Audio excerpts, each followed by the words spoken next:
Hello दोस्तों, budget 2025 आ चुका है। फाइनेंस बिल प्रपोज कर दिया गया है और बहुत सारे अच्छे अमेंडमेंट्स इस बार आए हैं, जिसमें सबसे ज्यादा जो चर्चा में है वो ये कि क्या 12 लाख रुपए तक हमें टैक्स देने की जरूरत नहीं पड़ेगी या सैलरीड एम्प्लॉय के लिए 12,75,000 12,75,000 तक टैक्स देने की जरूरत नहीं पड़ेगी। अगर हम मोटे मोटे तौर पर समझें तो इसका जवाब तो हाँ है, लेकिन अगर इसमें डिटेल डिस्कशन करेंगे तो कहीं कहीं आपको इसका जवाब ना भी मिलेगा। तो चलिए शुरू करते हैं। सबसे ज्यादा ये क्यूरियोसिटी का सब्जेक्ट है कि 12 लाख तक क्या वाकई में टैक्स फ्री है, क्या माजरा है, इसको जरा समझें। और बजट 2025 में बहुत सारे इंटरेस्टिंग वेलकम अमेंडमेंट्स हैं। मैं छोटे छोटे पार्ट्स में उसको इंसर्ट करूंगा अपने यूट्यूब चैनल पर, तो आप जुड़े रहिएगा, बने रहिएगा। साथ ही साथ मैं ये भी बता दूं कि बजट 2025 अगर स्टूडेंट्स देख रहे हैं तो जस्ट फॉर नॉलेज पर्पस देखें। जनरल नॉलेज होना चाहिए, अवेयरनेस होनी चाहिए आपके अंदर। लेकिन एग्जाम व्यू पॉइंट को अगर ले तो 2026 में 2026 में जो आपके एग्जाम होंगे, उस एग्जाम के लिए ये बजट 2025 रेलिवेंट होगा। वहां भी जनवरी 2026 में जो सीए इंटरमीडिएट का एग्जाम होगा, उनके लिए ये बजट अप्लीकेबल नहीं होगा। तो मैं फिर समझा देता हूं, 2025 में जितने भी एग्जाम होंगे, चाहे आप सीए, सीएमए, इंटर, फाइनल, कोई भी एग्जाम दे, 2025 में जितने भी एग्जाम होंगे और 2026 के जनवरी में सीए इंटरमीडिएट के एग्जाम के लिए ये बजट 2025 अप्लीकेबल नहीं है, नहीं है। तो आप कंफ्यूज मत होइए। हाँ, नॉलेज अवेयरनेस के लिए आपको जरूर पता होना चाहिए ये सारी बातें, लेकिन पढ़ाई के साथ इसको मर्ज मत कीजिएगा। चलिए स्टार्ट करते हैं। सबसे पहले बजट 25 में मैं इस वीडियो में सिर्फ इसी बात की चर्चा करूंगा कि 12 लाख तक टैक्स फ्री है, तो इसका क्या मतलब है। क्या आपको सीधा सीधा समझना है कि 12 लाख तक कोई टैक्स देने की जरूरत नहीं है? ऐसा नहीं है। इसमें एक छोटा सा फाइनेंस मिनिस्टर ने एक कंफ्यूजन भी छोड़ दिया है, और मैं समझता हूं कि वो कहीं ना कहीं टेक्निकली एक्ट में भी एरर है, जिसको ठीक होना चाहिए। और वो आने वाले समय में मेरे व्यू से वो ठीक होना चाहिए। अगर वो ठीक नहीं हुआ तो उनका जो कहना है बजट में और जो इंप्लीमेंटेशन होगा उसमें फर्क पड़ जाएगा। क्योंकि देखिए, बजट में आप कुछ भी बोलो, फाइनेंस बिल में आप कुछ भी लिखो, जब तक वो पास नहीं होगा एक्ट नहीं बनेगा। और एक्ट में जो लिखा हुआ है वो मैटर करता है अप्लीकेबिलिटी के लिए। तो मैं आता हूं उस मुद्दे पर, आपको कंफ्यूज ना करूं। सबसे पहले इन्होंने नया स्लैब रेट, अगर आप न्यू टैक्स रिजीम ऑप्ट करते हैं तो नए स्लैब रेट को इस तरीके से इंसर्ट किया है कि 4 लाख, 4 से 8, 8 से 12, 12 से 16, 16 से 20, 20 से 24, 24 ऑनवर्ड्स 30%। और हर 4-4 लाख के गैप में 5-5% इंक्रीमेंट उन्होंने रेट का बना दिया है। ठीक है, तो मैंने आपके सुविधा के लिए, अगर 8 लाख तक की इनकम है तो 20,000 रुपए टैक्स आएगा, 12 लाख तक की इनकम है तो 20 और 40, 60,000 रुपए टैक्स आएगा। इसके ऊपर 4 लाख के ऊपर 15% आ गया, अगले 4 पर 20% आ गया, अगले 4 पर 25% आ गया। अगर 24 के ऊपर आप अर्न करते हो तो बहुत सिंपल कैलकुलेशन कर सकते हो, आप उंगलियों पे कैलकुलेट कर सकते हो। जैसे फॉर एग्जांपल, आप 30 लाख रुपए कमाते हो, आपकी अर्निंग है 30 लाख, टैक्सेबल इनकम है 30 लाख, तो 24 से जितना ऊपर है 6 लाख, 6 लाख के ऊपर 30%, 1,80,000। और 3 लाख रुपए जो मैंने यहां पर निकाला है, 3 लाख तक, ये 24 लाख तक का जो 3 लाख टैक्स है वो जुड़ जाएगा, तो 4,80,000 आपका टैक्स बन जाएगा। अगर आप 50 लाख कमाते हो तो जो 24 से ऊपर आपने कमाया 26 लाख, उस 26 लाख को ले लो, उसका 30% निकाल लो, 7,80,000, इसमें 3 लाख जोड़ दो, 10,80,000 आपका बेसिक टैक्स आया। बेसिक टैक्स है ये, सरचार्ज, हेल्थ, एजुकेशन सेस, ये सब चीजों को हटाते हुए। चलिए, तो ये तो वो हमारा नया स्लैब। अब आते हैं मुद्दे पर कि 12 लाख तक फिर टैक्स कैसे नहीं लग रहा। यहां तो दिख रहा है कि 4 लाख के ऊपर ही टैक्स आ गया। दरअसल में लॉ मेकर ने ऑलरेडी, जो पहले हमारे पास एक सेक्शन हुआ करता था 87A, जिसको हम कहते हैं रिबेट, इसका मतलब होता है डिडक्शन फ्रॉम बेसिक टैक्स। आपका जो टैक्स कैलकुलेट होगा बेसिक, उसमें हम डिडक्शन दे देंगे रिबेट के नाम से, सेक्शन 87A। और इन्होंने रिबेट में मेंशन कर दिया कि अगर कोई इंडिविजुअल है, साथ में वो रेजिडेंट है इंडिया का, और उसकी टोटल टैक्सेबल इनकम 12 लाख तक है, 12 लाख तक है टोटल टैक्सेबल इनकम, 12 लाख तक टोटल टैक्सेबल इनकम है, तो इनकी जो बेसिक टैक्स होगी, इनका जो बेसिक टैक्स होगा, अब जरा सोचिए, मैं 12 लाख भी अगर इनकम लेकर चलूं, अप टू 12 लाख, तो 12 लाख भी अगर इनकम लेकर चलूं, तो मेरा बेसिक टैक्स 60,000 बनता है, जो मैंने ऊपर आपको कैलकुलेट करके दिखा दिया है। यहां पर 12 लाख तक टैक्स आप कैलकुलेट करो, 60,000 बनता है। तो इन्होंने कहा है कि अगर कोई इंडिविजुअल रेजिडेंट जिसकी टोटल टैक्सेबल इनकम 12 लाख तक है, तो उसका बेसिक टैक्स और ₹60,000, जो कि 60,000 ही है basic tax, which ever is lower, हम उसको रिबेट दे देंगे, टैक्स में से छूट दे देंगे। इसका मतलब अगर 12 लाख आपकी इनकम है, तो आपका बेसिक टैक्स कैलकुलेट तो 12 लाख 60,000 रुपए होगा, लेकिन रिबेट 60,000 माइनस करने पर आपका टैक्स जीरो आ जाएगा। तो हो गई बात कि 12 लाख तक टैक्स फ्री हो गया। सर 12,75,000 वाली बात क्या है? 75,000 जॉब वाले को न्यू टैक्स रिजीम में स्टैंडर्ड डिडक्शन दिया गया है, ये 2024 के बजट से ही लागू हो गया। 75,000, तो अगर सोचिए आप अगर जॉब करते हो और आपकी इनकम है 12,75,000 जॉब से, तो 75,000 तो वैसे ही घट जाएगा, स्टैंडर्ड डिडक्शन, तो आपकी इनकम बच जाएगी 12, और उस पर टैक्स जो बनेगा 60,000, उस 60,000 के टैक्स का रिबेट मिल जाएगा, तो टैक्स फिर जीरो आ जाएगा, तो हो गया 12,75,000 तक नो टैक्स। लेकिन कोई ये सोचे कि 12,75,000 तक नो टैक्स है, अगर मैं 13 लाख कमाता हूं तो सिर्फ 25,000 पे टैक्स आएगा। यहीं पर भ्रांति है, यहीं पर कंफ्यूजन। जनता में क्या हो जाता है कंफ्यूजन, जनता ये समझती है, जनता की बात कर रहा हूं, लेमैन की बात कर रहा हूं, स्टूडेंट्स की नहीं, स्टूडेंट्स तो आप लोग ज्ञाता हो।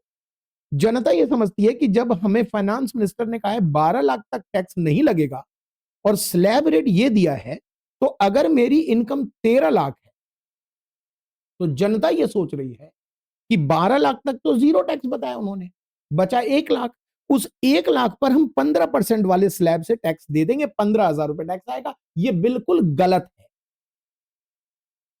12 के ऊपर अगर आप चले गए तो आपको रिबेट नहीं मिल रहा, तो जो आपकी टैक्स की कैलकुलेशन होगी प्रॉपरली, वही टैक्स बनेगा। जैसे इसमें 75,000 टैक्स, अगर देखिए ना, मैं आपको समझा देता हूं। अगर आप एक ऐसे इंसान की कल्पना करें जिसकी इनकम 12 लाख है, उसका टैक्स सरकार ने जीरो कर दिया, लेकिन एक ऐसे इनकम व्यक्ति की कल्पना करें जिसकी इनकम 13 लाख है, वो अगर ये सोच रहा है कि 12 लाख तक टैक्स फ्री हो गया तो 1 लाख पे टैक्स आएगा, यही वो कंफ्यूज है बेचारा। वो सोच रहा है कि 1 लाख पे 15,000 रुपए टैक्स आ जाएगा, क्योंकि 15% का स्लैब है, आप चेक कर सकते हैं, 12 लाख और 16 लाख के बीच 15% का स्लैब है। वो सोच रहा है 15,000 का टैक्स, जबकि फैक्ट ये है कि इनका टैक्स आएगा 75,000 रुपए, एंड रिबेट इनको नहीं मिलेगा। रिबेट जो आपको 87 के वजह से हम नो टैक्स कर रहे थे, नो टैक्स जोन बना रहे थे 12 लाख को, वो रिबेट इनको नहीं मिलेगा। तो सच भी है और झूठ भी है।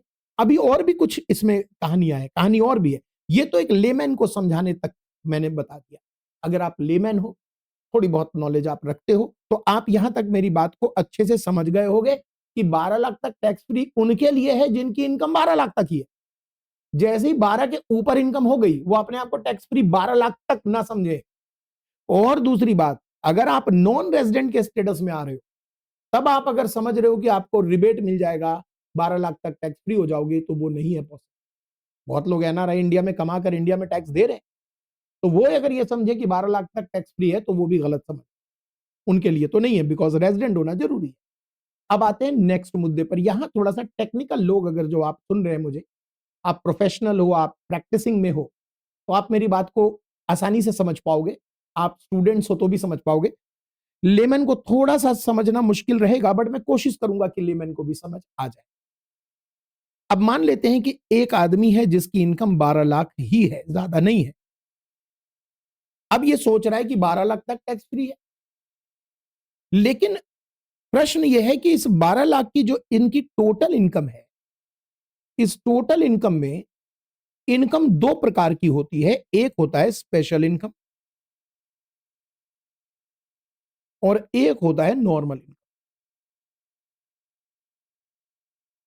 जैसे लेमैन को समझाऊंगा, अगर मैं, आप अगर जॉब करते हो तो आपकी ये इनकम नॉर्मल मानी जाती है।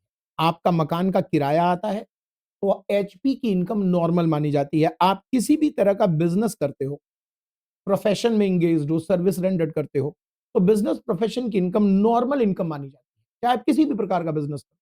यहां तक कि आप डेरिवेटिव बिजनेस करते हो, अगर शेयर बाजार में एफ&ओ करते हो, वो भी आपकी नॉर्मल इनकम में आएगा। और 12 लाख तक टैक्स फ्री की कहानी उन पर भी अप्लीकेबल होगी। ये बहुत ध्यान से सुनिएगा, क्योंकि अफवाहें उड़ गई हैं कि शेयर बाजार वाले में छूट नहीं है भैया रिबेट का, शेयर बाजार वाले में 12 लाख वाले में छूट नहीं है। वो गलत अफवाहें उड़ गई हैं।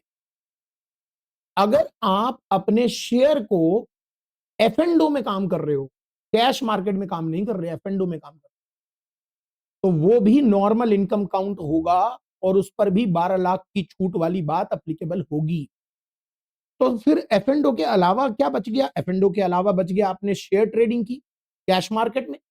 तो शेयर ट्रेडिंग में क्या होगा सर? शेयर ट्रेडिंग में भी आप पर निर्भर करेगा कि आप उसे कैपिटल गेन में दिखाते हो या बिजनेस में दिखाते हो। अगर आप उसे बिजनेस में दिखाते हो, मतलब आप ये मानते हो कि you are trader not investor, तो फिर वो इनकम आपकी 12 लाख वाले में काउंट हो जाएगी और आपको रिबेट मिलेगा और 12 लाख तक टैक्स देने की जरूरत नहीं है दोस्त। देखा चमत्कार? आप ये सोच रहे थे कि शेयर बाजार वाले में 12 लाख की छूट नहीं मिलेगी, मिलेगी। अगर आपने शेयर को ट्रेडिंग में दिखा दिया, अगर आपने शेयर को खरीद बेच में दिखा दिया, तो 12 लाख की छूट मिलेगी। अब आप पे चॉइस है कि आप देखो कि आप इन्वेस्टर बनना चाहते हो या शेयर ट्रेडर। यहां तक कि अगर आप इंट्राडे भी करते हो शेयर ट्रेडिंग दोस्त, तो वो भी नॉर्मल नॉर्मल इनकम में काउंट होता है। स्लैब रेट से टैक्स लगता है और वहां भी 12 लाख की छूट का मैटर अप्लीकेबल होगा। है ना खुशखबरी? तो सर वो जो अफवाहें उड़ रही हैं, जो हम सुन रहे हैं कि शेयर बाजार में वो टैक्स 12 लाख वाली बात अप्लीकेबल नहीं है, वो कौन सी बात? वो शेयर बाजार में जब आप इन्वेस्टर की तरह लगाते हो पैसा, जब आप होल्डिंग करते हो, जब आप डिलीवरी लेते हो और उसके बाद बेचते हो, और आपका कहना है कि मैं इन्वेस्टर हूं ना कि ट्रेडर, इन दैट केस आपका short term capital gain flat 20% पे टैक्स है और long term capital gain in excess of 1,25,000 12.5% पे टैक्स है। वहां पर वो वाली इनकम पे 12 लाख वाली छूट का प्रोविजन अप्लीकेबल नहीं। ठीक है जी। तो क्या हम प्लानिंग कर सकते हैं सर? एफ&ओ वाले तो निश्चिंत हो जाएं, इंट्राडे वाले भी निश्चिंत हो जाएं, 12 लाख तक की कमाई मौज लें। अब जो बात रही डिलीवरी वाले, जो डिलीवरी लेकर शेयर को बेचते हैं, कुछ दिनों के बाद बेचते हैं, उन पर चॉइस है, वो दिखा दें कि मैं शेयर ट्रेडिंग का काम करता हूं, कोई दिक्कत की बात नहीं, उनकी कमाई नॉर्मल इनकम में काउंट हो।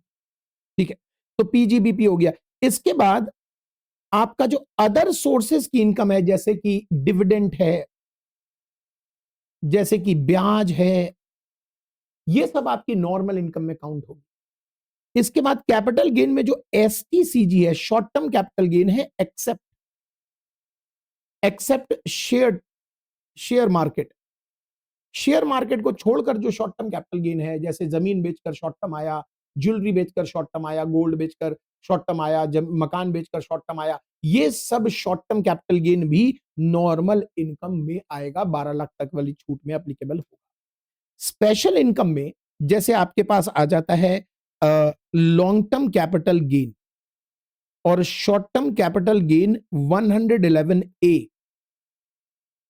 लॉन्ग टर्म कैपिटल गेन को और हम डिस्क्राइब करें तो लॉन्ग टर्म कैपिटल गेन 112 ए वाले हो गए और एलटीसीजी 112 सेक्शन वाले हो गए, एसटीसीजी 111 ए वाले हो गए।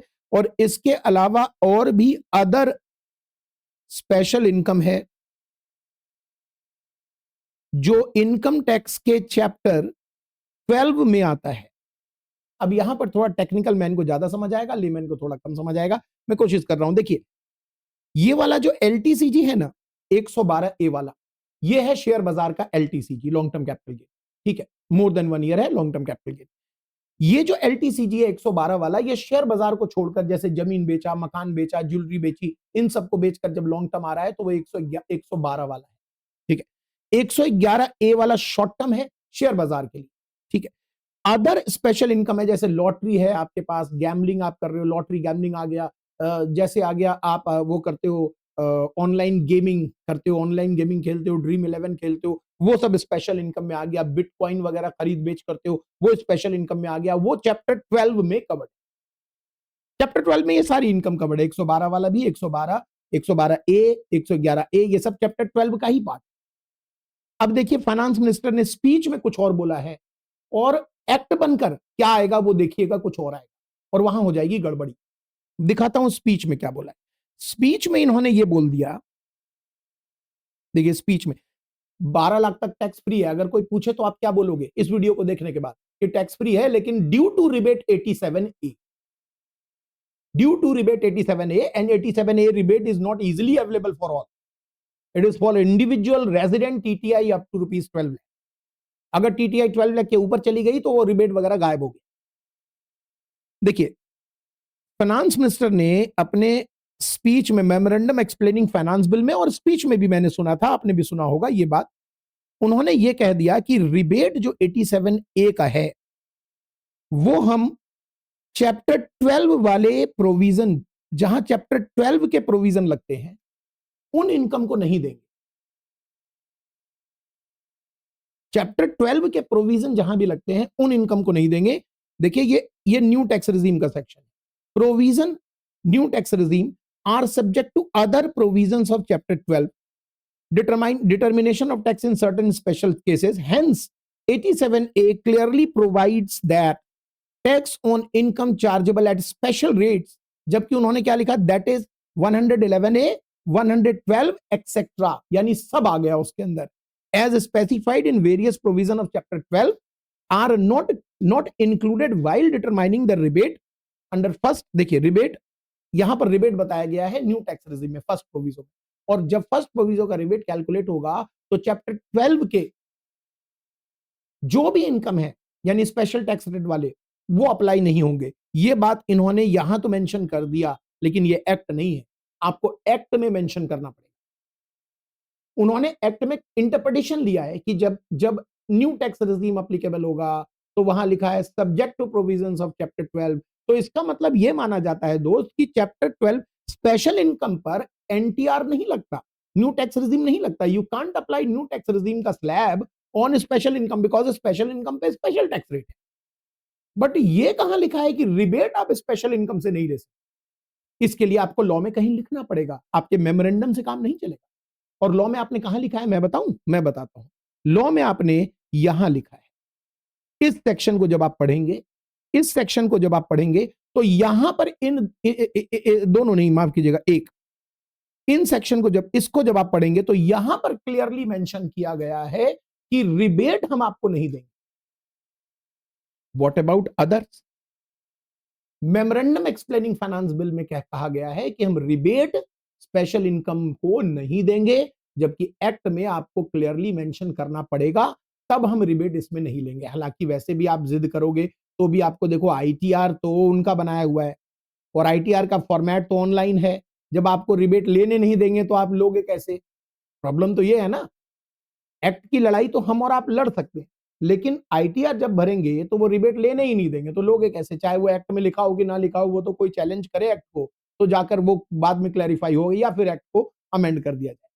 लेकिन मेमोरेंडम में क्या है वो मैं आपको बताकर चल रहा हूं। मेमोरेंडम में है, मेमोरेंडम के हिसाब से, यानी कि जो फाइनेंस बिल को एक्सप्लेन करने वाले प्रोविजंस हैं, जो बताए हैं, स्पीच है फाइनेंस मिनिस्टर की, उनके हिसाब से स्पेशल इनकम को हम 87A का रिबेट नहीं देंगे। इसका मतलब अगर आपकी टीटीआई 12 लाख के अंदर है, लेकिन स्पेशल इनकम आपने उसमें कमाया, तो उस स्पेशल इनकम के टैक्स को सेपरेटली पे करना पड़ेगा। उसके लिए 87A का रिबेट आप नहीं अप्लाई कर सकते। तो कहने को है कि 12 लाख तक टैक्स फ्री है, लेकिन कई बैरियर्स, 12 के ऊपर चले गए तो फंसे, 12 के अंदर ही हो और आपने स्पेशल इनकम अर्न किया है तो भी फंसे। बट आपने कुछ अच्छी बात भी आज सीखी कि स्पेशल इनकम कौन से नहीं होते, और एक वो जो आपने धारणा बना ली थी कि शेयर बाजार की इनकम पर 12 लाख वाली छूट अप्लीकेबल नहीं होगा, वो भी मैंने कोशिश की कि आपको अच्छे से समझा सकूं। उम्मीद करता हूं कि आपको ये वीडियो पसंद आया होगा। आप इसको शेयर जरूर करें, क्योंकि बजट अवेयरनेस सबके लिए जरूरी है। मैं लेकर आऊंगा बजट के और भी अच्छे अच्छे प्रोविजंस जो इस बार आए हैं, वेलकम बजट के रूप में। Thank you.